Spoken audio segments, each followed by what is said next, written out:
Hola a todos y todas, hoy les traigo un nuevo cuento. Este cuento se llama El crimen casi perfecto de Roberto Art. Es el primer cuento que traigo de él. Me gustaría también traer otro, como por ejemplo El Jorobadito, que es muy conocido. Y bueno, hoy día elegí El crimen casi perfecto, que es un cuento que me gustó mucho y que se puede ver eh, como un policial, que hay que descubrir quién fue el asesino, ¿no? Hay un detective y trata de descubrir quién fue el asesino. Datos de Roberto Art fue un escritor muy reconocido en Argentina, uno de los mejores. Escribió tanto como cuentos, novelas, ensayos. Y como mencioné, Jorobadito es un cuento muy bueno que recomiendo. En este caso, en Crimen Casi Perfecto, vamos a hablar un poco. Vamos a hablar de personajes. Tenemos a la señora Stevens, que es a la que matan. O sea, desde el principio ya la mencionan que está muerta y que tienen que descubrir quién es. Luego está el narrador, que es el que es una especie de policía, que es el que va a ver el caso.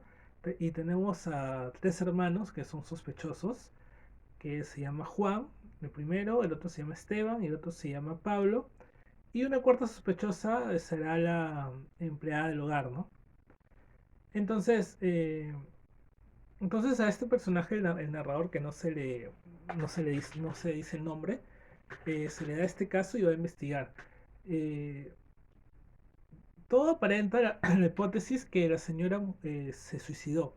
¿Cómo se suicidó? Se suicidó poniéndose un veneno en su trago de whisky, porque ella siempre solía tomar whisky con hielo y agua y tomaba su whisky.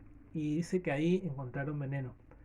Entonces, lo lógico es que es suicidio.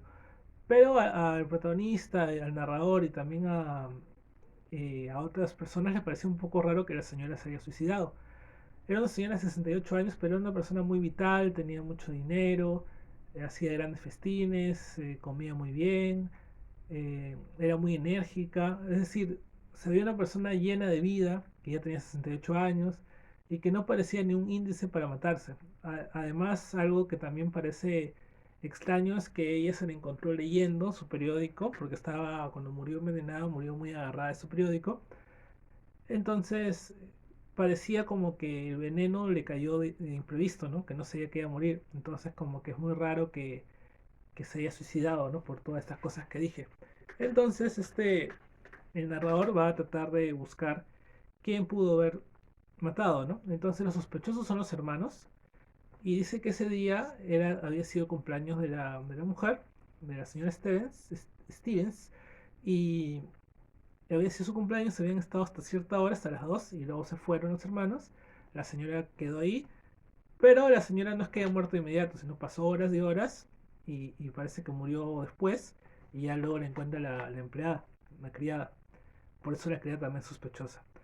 Pero en lo que dicen los hermanos, o sea, cuando fueron a la policía y hablaron, eh, cuadra cada una cosa que dijeron. Por ejemplo, el primer hermano, que se llama Juan, dijo que era a tal hora, o sea, a las 5 de la tarde, que ya se había ido a la casa de su hermana, tuvo un accidente y que por eso no pudo haber matado a ella, y corroboraron que sí estaba en un accidente. Esteban también, que está a un cierto lado y también está comprobado.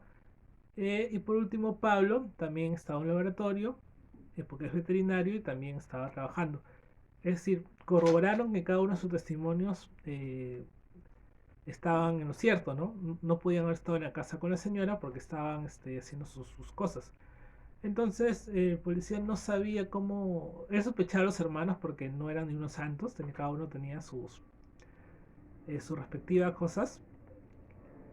Eran medio turbios, ¿no? Porque habían heredado dinero de sus padres, pero parece que se lo habían tirado todo. Por ejemplo, Pablo, que era veterinario, pero no estaba inhabilitado porque había dopado caballos, entonces ya no podía ser como veterinario, sino se dedicaba al análisis de leche. Entonces cada uno de los hermanos tenía algo turbio, algo raro, y él sospechaba de ellos, ¿no? Pero coincidían las historias, entonces no se les podía acusar porque no estaban en el lugar de los hechos. Entonces de repente al policía, que es un poco más que un policía, es un funcionario, el narrador el narrador es un funcionario que en este caso va a la casa y dice, y si alguien de repente forzó una ventana, puso una falsa, pero va y ve que la ventana no se ha movido. Entonces, no sabe en realidad qué pasó. Sabe que no se suicidó, que es imposible que sea un suicidio, pero también piensa de que no sabe cómo, o sea, el asesino es muy sigiloso, no sé cómo ha hecho.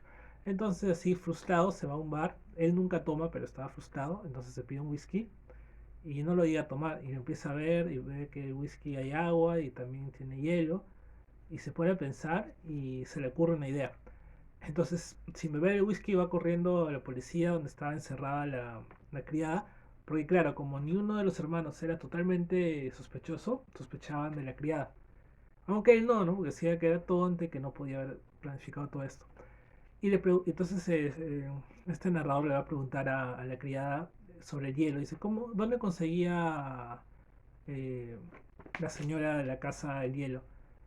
Y bueno, decía no, que había una máquina que la fabricaba sola, pero que le recordó que un día antes se había malogrado esta máquina y que uno de sus hermanos, Pablo, la había arreglado.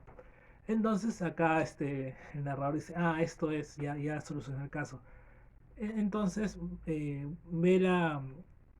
el freezer, no sé cómo le dicen en otros países, el congelador, donde está el hielo, ¿no? La refrigeradora, así donde está el hielo, y lo llevan a un departamento químico y ahí revisan y ven que todo este hielo estaba envenenado. Entonces la señora al ponerse el hielo a su whisky se murió justamente por el hielo, por el veneno. Entonces, ¿quién había sido culpable? Pablo, ¿no? Que Pablo la había envenenado. Entonces, bueno, como ya tenían todas las pruebas que ya había hecho con el químico y todo, fueron hacia ver a Pablo y dicen que apenas vieron a Pablo, Pablo puso su cara descompuesta porque obviamente era él y él había sido el asesino. Y así acaba. No se descarta que haya podido estar coludido con sus otros hermanos porque dicen que por la muerte de ella a todos les iba a tocar 230.000 pesos para cada uno. Entonces puede que se hayan coludido los tres, no lo dice. En principio el asesino es solo Pablo. Bueno, y así acaba este cuento. Me parece un cuento muy ingenioso. En mi caso, por ejemplo, todo el tiempo supe que eran los hermanos y porque el narrador como que da un indicio que sí debe ser los hermanos porque él no desconfía de la sirvienta. Y también ve que no hay otro móvil, ¿no? Porque incluso que la señora no había salido es confirmado por el portero que le había dado el periódico. Entonces, algo había raro ahí. También era seguro que no había sido envenenada, o sea, que ella no se había suicidado como pensaban, porque ella quería mucho la vida como para haberse suicidado. Entonces era el veneno y había sido dado por uno de los hermanos, Pablo, al poner este veneno en el hielo y ese es el whisky. Entonces, básicamente, esa es la historia. Y el lugar de los hechos fue Argentina, aunque no especifican en el relato en qué parte de Argentina, ni tampoco es Argentina, pero como el escritor lo es, también se puede entender que sí. Bueno, eso fue todo de este cuento, espero les haya gustado. Si les gustó, denle like, suscríbanse. Si tienen alguna pregunta o algún comentario, si les gustó o no el cuento, lo pueden dejar abajo. Suscríbanse, denle like, muchas gracias.